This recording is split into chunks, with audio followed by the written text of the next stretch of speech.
अस्सलाम वालेकुम नाज़रीन। लीगल ड्राफ्टिंग के आज के टॉपिक में हम सीखेंगे प्लेन ड्राफ्ट करना।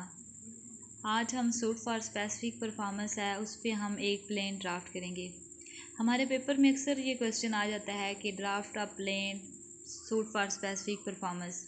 तो आज हम ये सीखेंगे कि हम अगर पेपर में क्वेश्चन आ जाए तो हमने इसको किस तरह से सॉल्व करना है। सबसे पहले हम क्या करते हैं, हम उस कोर्ट का नेम लिखते हैं जिस कोर्ट में हम मुकदमा दायर करने जा रहे हैं। उसके बाद हम प्लेंटिफ की सारी इन्फॉर्मेशन ऐड करते हैं।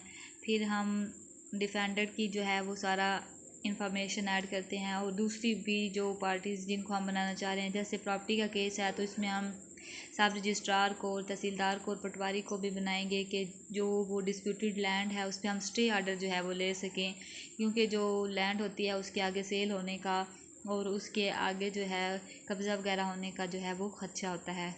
आगे हम क्या लिखेंगे, हम अपना टाइटल लिखेंगे कि हम किस लिए केस करना चाह रहे हैं।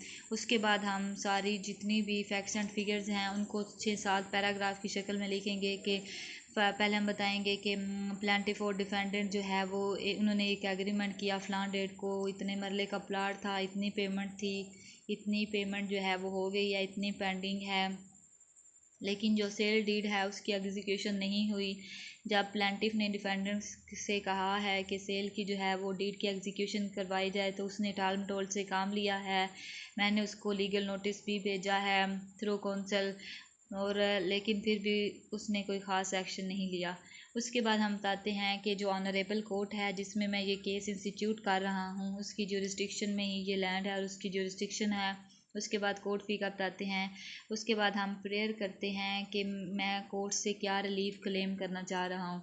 मैं अभी यहाँ पे चूँकि स्पेसिफिक परफॉर्मेंस का सूट है तो स्पेसिफिक परफॉर्मेंस का हम बताएंगे। उसके बाद क्योंकि हम स्टे ऑर्डर लेना चाहते हैं परमानेंट और मैंडेटरी, उसको हम लोग कहेंगे, और एनी अदर रिलीफ। उसके बाद प्लेंटिफ का नेम और उसके एडवोकेट का नेम। उसके बाद हम वेरिफिकेशन देते हैं कि ओथ पे कि मैंने ये वेरीफाई किया है कि जो पैराज हैं ये सारे ट्रू हैं और मेरे नॉलेज के मुताबिक दुरुस्त हैं।